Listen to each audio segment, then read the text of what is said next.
बीती रात पाकिस्तान एक बार फिर से बिलबिलाया था। बीती रात पाकिस्तान ने एक बार फिर से हिंदुस्तान को नुकसान पहुंचाने की कोशिश की थी, लेकिन बीती रात एक बार फिर से सेना मुस्तैद थी। बीती रात एक बार फिर से सेना ने पाकिस्तान को जबरदस्त मात दी। बीती रात एक बार फिर से पाकिस्तान को भारतीय सेना ने वापस उसके बिल में दुबका दिया है। हम सीधे आपको लेकर चलेंगे ग्राउंड पर। हमारे साथ हमारे तमाम सहयोगी मौजूद हैं, साथ ही खास मेहमान ब्रिगेडियर जगदीप दहिया लगातार हमारे साथ बने हुए हैं इस बड़ी कवरेज में। लेकिन सबसे पहले आपको अंकित गुप्ता के पास लेकर चलेंगे और अंकित से जानते हैं जरा। अंकित, वो दर्शक जो अभी अभी हमारे साथ जुड़े हैं उनके लिए जल्दी से एक रिकैप, बीती रात क्या कुछ हुआ, कैसे पाकिस्तान बिलबिलाया और कैसे भारतीय सेना की मुस्तैदी से पाकिस्तान का हर वार अंकित गुप्ता बीती रात फिर खाली गया।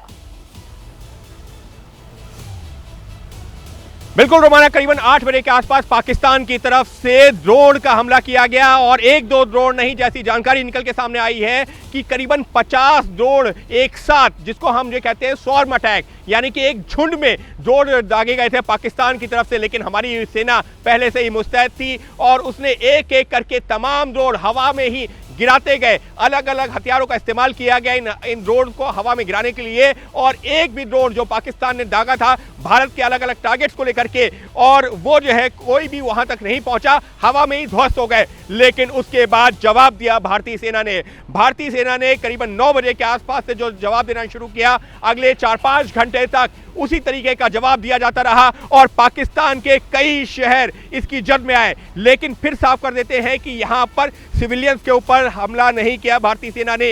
ये जो जैसी जानकारी निकल के सामने आई है, उन जगहों पर जहां से ये ड्रोन हमले किए जा रहे थे भारत के ऊपर, वहां पर उन इंस्टॉलेशंस पर अटैक किया, उन जगहों पर अटैक किया जहां से इन ड्रोन हमलों को संचालित किया जा रहा था। क्योंकि भारत सरकार का रुख साफ है कि हम सिविलियंस को, यानी कि नागरिकों को नुकसान नहीं पहुंचा रहे, लेकिन हाँ, अगर जहां पर आतंकी हैं, आतंकियों के ठिकाने हैं, तो उनको छोड़ा नहीं जाएगा। और साफ तौर पर जब ये घटना हुई है, उससे कुछ देर पहले विदेश मंत्रालय की प्रेस कॉन्फ्रेंस हुई थी सेना के अधिकारियों के साथ, और उन्होंने साफ तौर पर कहा था कि भारत सरकार प्रतिबद्ध है भारत की संप्रभुता, भारत की जो है सीमा सुरक्षा को लेकर के, उसके साथ ही में भारत के नागरिकों की सुरक्षा को लेकर के।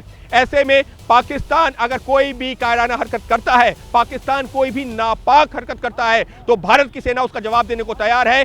एक और जानकारी देना चाहूंगा कि केंद्र सरकार की तरफ से खुद जो प्रधानमंत्री और रक्षा मंत्री और गृह मंत्री लगातार अपने सेना के जो अधिकारियों से मुलाकात करते रहे, बात करते रहे, और संदेश साफ है कि आप स्वच्छंद हैं, आप स्वतंत्र हैं, आपको जैसे जवाब देना दीजिए, सरकार आपके साथ खड़ी है। और इसी वजह से पाकिस्तान ने 1 घंटे तक ड्रोन भारत की सीमा में भेजे, तो उसके बाद भारतीय सेना ने अगले 4-5 घंटों तक जो जवाब दिया है, वो पाकिस्तान आज जब सुबह उनके सामने से जो तस्वीरें सामने आ रही हैं, उससे जाहिर हो रहा है कि कैसा जवाब दिया है भारतीय सेना ने। जी रहिए मेरे साथ, अंकित गुप्ता लौटूंगी आपके पास। तो अंकित ने एक तरीके से वो रिकैप आपके सामने रखा है जो बीती रात हुआ है। पाकिस्तान की तरफ से एक बार फिर बिलबिलाकर भारत को नुकसान पहुंचाने की जो कोशिश थी वो नाकाम हुई है। भारतीय सेना मुस्तैद थी, पाकिस्तान का हर वार खाली गया है। इस बात को मैं बार बार दोहरा रही हूं क्योंकि यही सच्चाई है। हम सीधे आपको लेकर चलेंगे। एक और खास मेहमान इस वक्त हमारे साथ मौजूद हैं, lieutenant general retired D P Pandey ji हमारे साथ जुड़ गए हैं। जनरल पांडे के पास आपको लेकर चलेंगे और जरा जनरल पांडे से ये समझते हैं,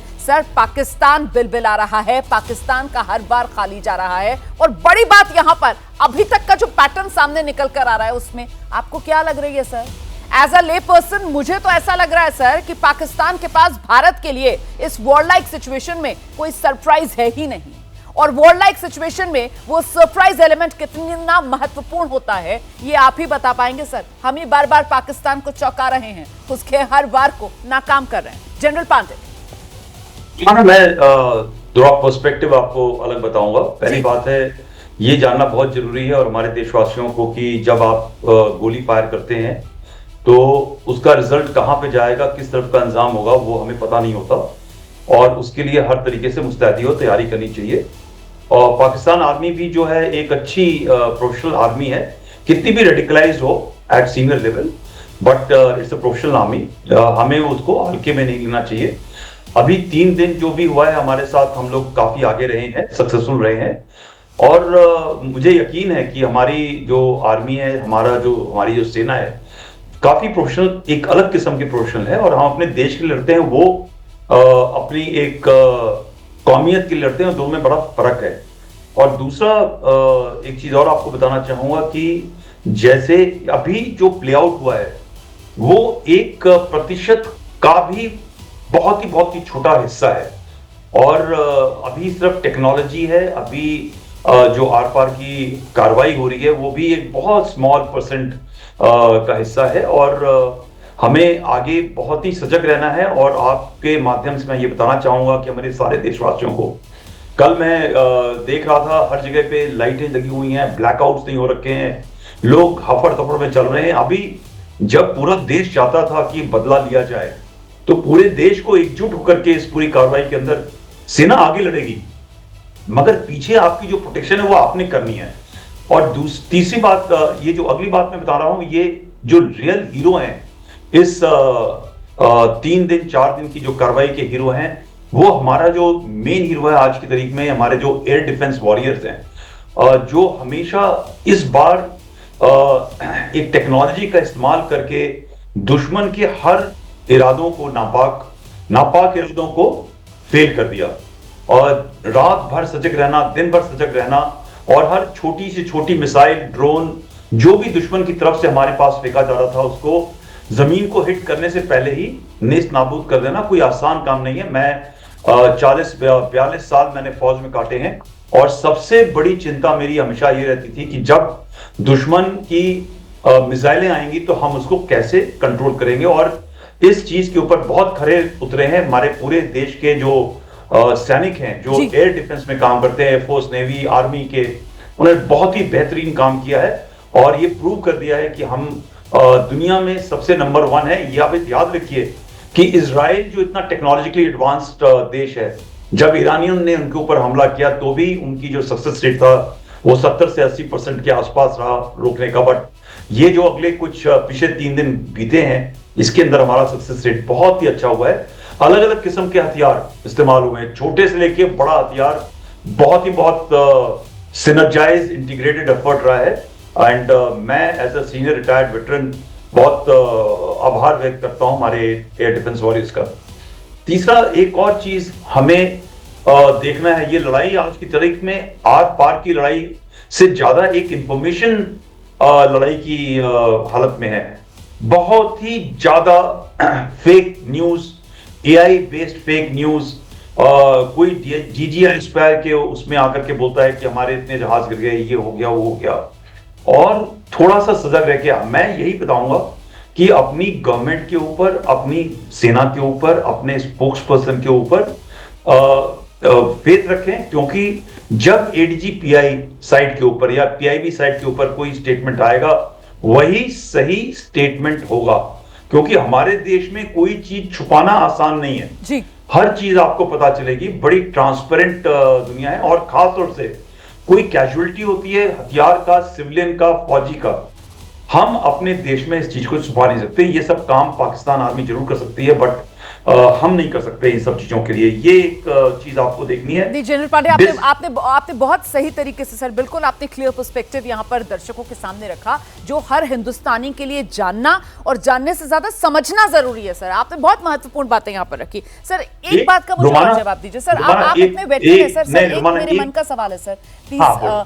आप इतने वेटरन है सर, आपका इतना अनुभव है सर, अभी जो रक्षा मंत्री बैठक करने वाले हैं जिसमें CDS भी मौजूद होंगे, तीनों सेनाओं के प्रमुख जो हैं वो उसमें शामिल हो रहे हैं, और हम देख रहे हैं कि पाकिस्तान की तरफ से जो हरकतें की जा रही हैं, हालांकि भारत का स्टैंड बिल्कुल क्लियर है। आपने जो कहा कि भारत सरकार की तरफ से देशवासियों को जानकारी दी जा रही है, और हमारी तरफ से जो प्रेस कॉन्फ्रेंसेस की जा रही हैं उसमें रोज रोज विक्रम मिस्री साहब सामने आ रहे हैं और वो ये दुनिया को बता रहे हैं कि साहब हम एस्केलेशन नहीं चाहते हैं, हमारे जितने स्टेप्स हैं वो सिर्फ और सिर्फ इस एस्केलेशन को निगेट करने के लिए, हम तनाव कम करने के लिए, हम अपनी रक्षा के लिए, हम रिस्पॉन्सिव एक्शन कर रहे हैं, जिम्मेदारी पूर्ण एक्शन कर रहे हैं और अनुपातिक एक्शन कर रहे हैं। लेकिन पाकिस्तान की तरफ से तो सर डिस्प्रपोर्शनेट और यूं कहा जाए कि बिल्कुल पागलों की तरह अब बिहेव किया जा रहा है। ऐसे में ये जो बैठक होने वाली है सर, ये कितनी महत्वपूर्ण बैठक होने वाली है? क्या यहां कोई बड़ा फैसला लिया जा सकता है पाकिस्तान को लेकर सर? यहां से क्या एस्केलेशन बढ़ाने का या पाकिस्तान को सबक सिखाने का कि रोज रोज का जो पाकिस्तान खेल खेल रहा है ये खत्म हो?